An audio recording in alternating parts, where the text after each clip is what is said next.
አረ አይንሽ ነው በሉኝ። በቃ ሆነ በቃ የሩታ ነገር የአብርሽ ነገር አለቀለት። በቃ አለቀ። የሆነ በቃ ከሄርሜላ ጋር ሊጋቡ ሽማግሌ ምናምን። አረ ይሄንማ ሊሆን አይችልም። እንደው ተውት። ይሄ ሩታ ይሄንን ቪዲዮ ያየሽ ቀን ምን ልትሆን እንደምትችል ከባድ ነው። እናንተ ምን እየተካሄደ ነው? አብርሽ በቃ መረርክ እንዴ? ምር ይሄድክ እንዴ? እውነትህን የምርን ነው እንዴ? አልገባኝም። ቆይ እናንተ እኔ ብቻ ነው ግራ ይገባኝ ወይስ እናንተም ግራ? ዋው ዋው ብያለሁ እንዴ! ስንቶቹ ደግሞ በሄርሜላና በአብርሽ ደስተኛ እንደሆኑ ደስታቸውን እየገለጹ ነው የሚገኙት። እዛ ጋር ሩታ ትላለች፣ እዚህ ጋር ደግሞ ሌላ ደስታ። ወይ ጉድ! ህይወት እኮ እንደዚህ ነች።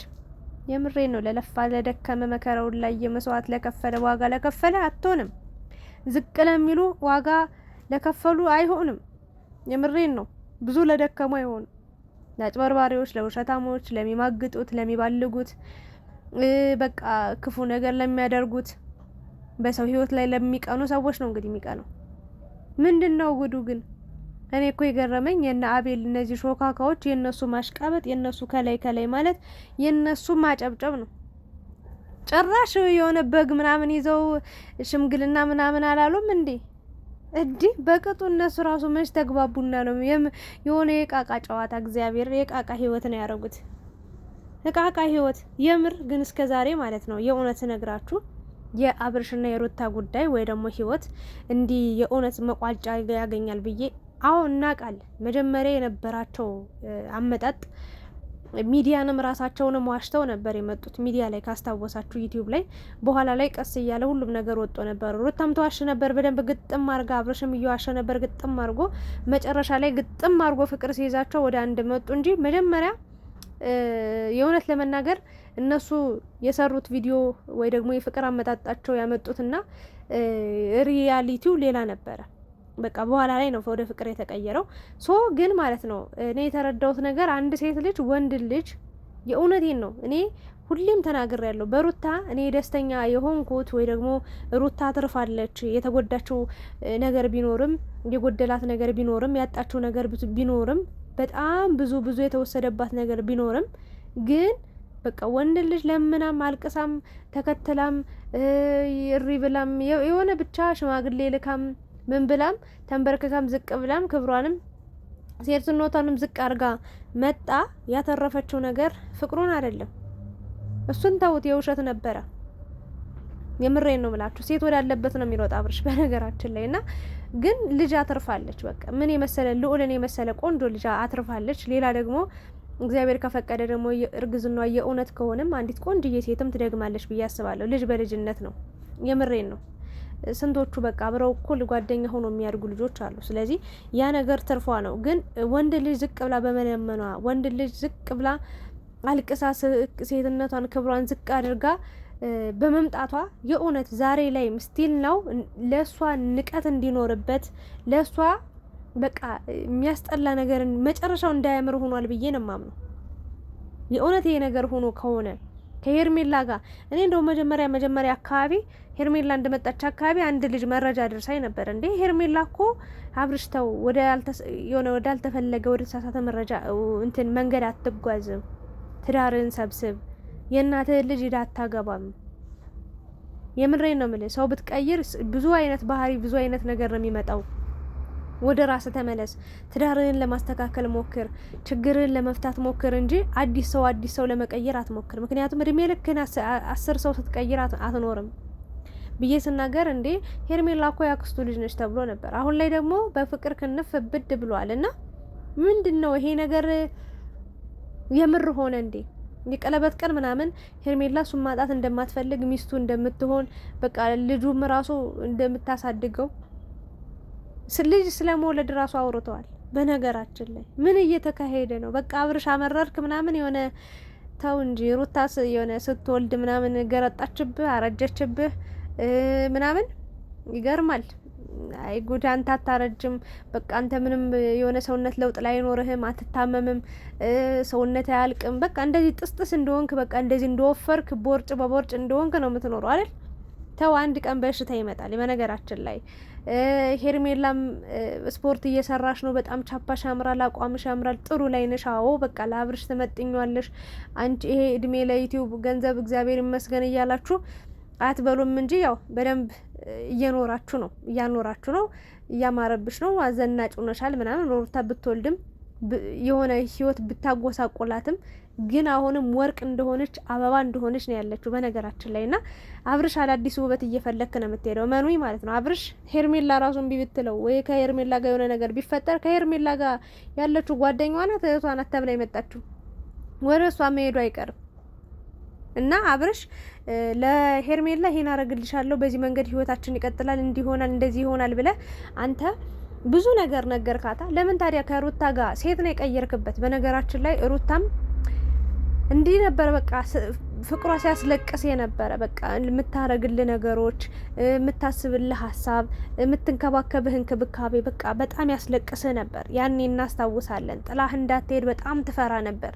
እባካችሁ ጸልዩልኝ፣ ሩታ ላጣት አልፈልግም፣ ድጋሚ ልጎዳ አልፈልግም ብለ አረ ገመድ ሁሉ ይዘህ እስከ መሮጥ ደርሰ ነበር። እሷን ካጣው ሞታለሁ፣ ፈርጣለሁ፣ እሄዳለሁ ምናምን ብለ እሷን አጥቼ መኖር አልችልም ብለ ብዙ ታሪክ ተፈጥሮ ነበር። ሶ እንደዛ የተንገበገብክላት እንደዛ የተንሰፈሰፍክላት ሴት የልጅ አባት ስታደርግህ አይንህም በአይንህ ስታሳይህ የእውነት ለመናገር ማለት ነው። እና አሁን እሷን ትተ ሌላ ሰው ጋር እየሄድክ ነው።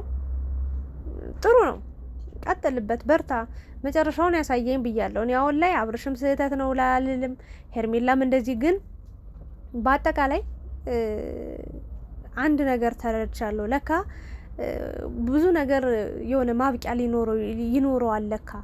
ለካ የቱንም ያህል ብትዋደዱም ብትፋቀሩም መለየት አለ።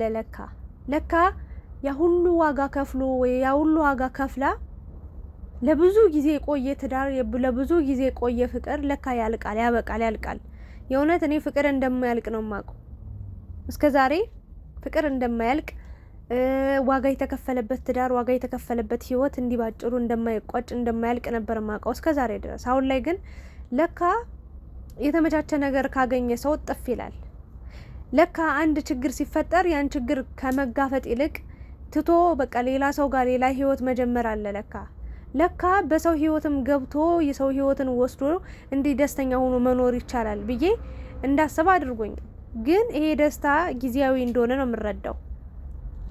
እመኑኝ፣ ያኔ መሩታ ጋር ሲሆን እንዴት እንደሆነ ታውቃላችሁ። አሁንም እያደረገ ያለው የሩታን ኮፒ ነው። ፎቶ አነሳሳቸው ሳይቀር አለባበሳቸው ሳይቀር ሩታና ሄርሜላ ኮፒ ናቸው። እና የጊዜ እንጂ የሰው ጀግና የለም። አንዳንዴ ከፍ ልንል እንችላለን፣ የሆነ ቀን ላይ ደግሞ ዝቅ ልንል እንችላለን። ይሄንን መርሳትም የለብንም። ከፈጣሪ ፊትም ሊያቀርበን የሚችል ነገር ነው። ስለዚህ ምን ሰርተ መጣህ፣ ምን አደረክ ተብለ ስትጠየቅ ለጥያቄ መልስ ሊኖር ይገባል ወደ ፈጣሪ ስትሄድ ብዬ ነው የማስበው። እኔ አብርሽ ለምን ህይወት ጀመረ ለምን ደስተኛ ሆነ ብዬ አይደለም እንዲያወራ ያለሁት። ግን እንዴት ነው ያ ሁሉ መስዋዕትነት የተከፈለበትን ትዳር ባንዴ በታትኖ ትቶ ጥሎ እንዲህ በቃ እንደፈለገ ሚዲያ ላይ እንዲሆን ያበቃው ነገር። ከዛም በላይ ደግሞ ጓደኞቹ ለሩታ ያኔም እንደዛ ሲያጨበጭቡ ሲያሽቀብጡ የነበሩት ዛሬ ደግሞ ሄርሜላና አብርሽን ደግፈው በጣም እያሽቀበጡ አየው። እና በነገራችን ላይ በቃ እዛም እዚህም ትክክል ነው የሚሉት። ኑሮውን የሚኖሩት አብርሽና ሄርሜላ ሩታ ናቸው። ቢጎዱም እነሱ ናቸው፣ የሚጠቀሙም እነሱ ናቸው። ምን አገባቸው እነሱ? የሚዲያ ድምቀት ሆነው ለራሳቸውም እየተጠቀሙ ለሶሻል ሚዲያ ነው የሚፈልጉት፣ ፎቶንም ቪዲዮ ነው። ከዛ ውጪ ምንም እንደሚመለከታቸው ነገር እንደሌለ ነው የምረዳው። አቤላውን የእውነት የአብርሽ ደስታ አስደስቶ ነው በዚህ ልክ አሁን እንደው ልጁን ትቶ ሚስቱን ትቶ ያን ሁሉ ዋጋ አንተ በቅርበት አይተሃል። በእጇ በልተህ ጠጥተህ የሩታን ህይወት የሩታን የፍቅር መስዋዕትነት ከሀስከፈ የምታውቅ በቅርብ ሰው አንተ ነህ። እና ከትናንት ዛሬ ተሻሽለ ስንት ክፉ ደግ አሳልፈው ተው አንድ ሁኑ ብለ መምከር ሲገባ መምከር ስትችል እኔ እንጃ አላቅም እንዴት አስችሎ ሩታ እንዲህ ያለቀሰች አብርሽን ለመደገፍ እንደሞከርክ እንዳሰብክ ወይ ደግሞ ለሄርሜላ እኔ እንጃ ይከብዳል የእውነት ለመናገር። እና ማንም ተወቃሽም ወቃሽም መሆን አያስፈልግም። ከሆነላችሁ ይስመርላችሁ ያርግላችሁ። ግን ያው በማይሆኑ ሰዎች ነው የተከበብከው። አብርሽም ለነገር የምችለው ነገር ሄርሜላን ብትሆኚ የልጅህ እናት ልሆን ዝቅ ብዬ እንደዚህ ላኖርህ እንደዚህ ላከብርህ እርግጠኛው ነኝ ምነግርሽ ነገር ዛሬም ነገም ሩታ አንቺ ያልሽውን ነገር በሙሉ ኑረዋለች። አንቺ በቃላት ነው እንዲህ ሚስት ልሆንልህ፣ እንዲህ ዝቅ ልልህ፣ እንዲህ ላከብርህ፣ እንዲህ ልወድህ፣ እንዲህ በቃ ልንከባከብ ብለሽ ቃል ገብተሻል። ዛሬ ግን ሩታ ይሄንን ሁሉ ነገር ዝቅ ብላ ብዙ መስዋዕትነት ከፍላለት ብዙ ዋጋውን ከፍ አድርጋ ያኖረችው ሴት ነች። ስለዚህ እሷን እንደ ሸንኮራ አገዳ መጦ ከጣለ ከተዋት በኋላ ወይ ደግሞ አልፈልግሽም ወይ ደግሞ በዚህ ልክ እያለቀሰች እባክህ ስለ ልጃችን እኔ አጥፍቼ ሊሆን ይችላል፣ አንተም አጥፍተሃል፣ በድዬ ሊሆን ይችላል፣ ተበዳድለናል ሁለታችንም፣ ስለዚህ እባክህን በቃ ስላለፈው ጥሩ ጊዜያቶች ብለህ ተመለስ፣ ትዳራችን እንኑር እያለች ሚዲያ ላይ ሴትነቷ ሳይገደባት ክብሯ ሳያስጨንቃት መጣ ለምነው አልፈልግም ብሎ አንቺ ጋር የመጣው ወንድ ነገ ሌላ ሴት መጣ እንዳንቺ በአንቺ ህይወት ውስጥ ገብታ ብትወስዶ አብርሽን ምን ይሰማሻል? የምሬ ነው። ምን አይነት ኑሮስ ይኖርሻል? ነገስ ጥሎሽ እንደማይሄድ በምን እርግጠኛ ነሽ? እኔ እርግጠኛ ነኝ የምነግራችሁ ነገር አብርሽ በዚሁ እንደማይጸና ነው። የተሻለ ነገር ካገኘ እንደሚሄድ እርግጠኛ ነኝ። ሌላ ሰው ጋር በቃ አሁን ከሩታ ሄርሜላ የተሻለ ነገር ኑሯት አይደለም፣ ግን እልህ ገፋፋው በቃ እንደፈላ። አንዳንዴ ገንዘብ ሲኖራችሁ ጭንቅላት አይኖራችሁም። በነገራችን ላይ ታውቃላችሁ። መሳደብ ፈልጌ ምናምን አይደለም አብርሽን። ግን እህትየዋ ራሱ በጣም እሪ ስትል ነበር። እንዴት አልፈልግሽም ያላትን ወንድ እየመጣች አስሬ ትለምነዋለች በቃ ምናምን ብላ ኤፍሬምን ራሱ ከሷ ጋር እንዳያወራ እንዳይገናኝ እሪ ስትል ነበር። እባብ ናት ግን በነገራችን ላይ ቡዜ ማለት ነው። በጣም መርዝ ናት። ከዚህ በፊት አውቃለሁ። በጣም መርቂያታለሁ። በጣም አክብሮቴን ገልጫለሁ። ለምን በጣም ለሩታ መልካም ሰው ነበረች። አሁን ላይ ግን እያንዳንዱ ነገሯ መርዝ ናት። የምትናገራት ንግግር መርዝ በቃ የሆነች ትልቅ አሮጊት ነገር ናት። ይቅርታ አድርጉልኝና ቡዜ በጣም ነው ያስከፋችኝ። ንግግሯ በጣም አስቀያሚ ነው። ተረጋጊ። ሲጀመር ምንም አብርሽም አግዥልኝ። ሲጀመር በራስሽ አይዲያ ነው የራስሽን ኑሮ የራስሽን ስራ ስሪ። ምክንያቱም ጣልቃ ገብተሽ ብታስታርቂያቸው ልክ እንደ ወንድምሽ ምን አይነት ደርባባ እንደሆነ ምን አይነት መልካም ሰው እንደሆነ መስክረንለታል፣ የእውነት ለመናገር። ስለዚህ ከቻልሽ እንደሱ አይነት ነገሮችን ይዘሽ ነይ። ካልሆነ ደግሞ በቃ ስለ አብርሽም ስለ ሩታም ማውራት አይጠበቅብሽም። በዚህ ልክ ሩታንም መጨፍጨፍ አይጠበቅብሽም። አዎ የትናንትናውን አንረሳ። መልካም ነገር አድርገሽላታል። በጣም ተባረኪ። በእርግጥ በእሷ ላይም ነው የፈመትሽው አንቺ ራሱ። ማን ያውቅሽ ነበር ከዛ በፊት? ማንም አያውቅሽም ነበር።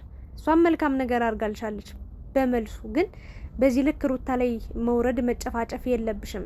እስኪ ሄርሜላና አብርሽ ቀጥለው ያኔ ሩታን እንዴት ክብርን ስሰጫት እንደነበር እንዴት ቦታ ስሰጫት እንደነበር ሁላችንም እናውቃለን። የዛሬን አድርገውና ስለዚህ ሄርሜላም ነገ ምን አይነት ነገር ይዛ እንደምትመጣ ምን አይነት ባህሪ ሊኖራት እንደሚችል ማንም አያውቅ እና አታጨብጭቦ፣ ቀስ በሉ፣ ተረጋጉ። አብርሽም ብትረጋጋ ህይወት እንዲህ ቃቃ አይደለም። ዛሬ ገብተ ነገ የምትወጣበት ነገር አይደለም። እንዲህ መግባቱ ቀላል ሆኖልህ ልትገባበት ትችላለህ። አንተም ሄርሜላም ልትገቡበት ትችላላችሁ። ግን መውጫው ቀዳዳው እንዳይጠፋችሁና ህይወት መስመሯን እንዳትስትባችሁ ማረኝ ማረኝ እየተባባላችሁ ጸጸት ውስጥ እድሜ ልካችሁ እንዳታሳልፉ ተረጋግታችሁ ብትወስኑ የተሻለ ነው ብዬ ነው የማስበው። የሩታና የአብርሽ ህይወት ራሱ ተረጋግተው ወስነው ቢሆን አስበውበት ቢሆን ኑሮ ቤተሰብ ያወቀው ቤተሰብ የፈቀደው ነገር ቤተሰብ የመረቀው ነገር ቢሆን ኑሮ እዚህ ደረጃ ላይም ባልደረሱ። የሰይጣን ስራ ነው በነገራችን ላይ በዚህ ልክ እንደዚህ ትዳራቸው መሀል ገብቶ ለአንዱ ደስታ ለአንዱ ለቅሶ ሆኖ ቤታቸው በጨለማ የወረሰው እግዚአብሔር እና እዩኝ ደብቁኝ ያመጣልና ጨርሻለሁ። መጨረሻውን ያሳየን፣ ሁላችንንም ያቆየን። እኔ ይቅርታ አድርጉልኝና ሩታ የሆነ ነገር ስታረግ ትክክል ነው ትላላችሁ ሄዳችሁ፣ ከዛ አብርሽ ደግሞ ከሄርሜላ ጋር የሆነ ነገር ሲለቅ ትክክል ነው፣ እዛም ትክክል ነው እዚህም ትክክል ነው የምትሉ ሰዎች ጤንነታችሁ ያሳስበኛል። ለማንኛውም እኔ አሁንም የማምነው አብርሽ ተመልሶ ሩታና አብርሽ አንድ ላይ ሆነው ሄርሜላም የራሷን ህይወት ጀምራ እንደምናያት ነው እምነት ያለኝ። ፈጣሪ ልቦናውን ይመልስለት ነው የምለው። አመሰግናለሁ።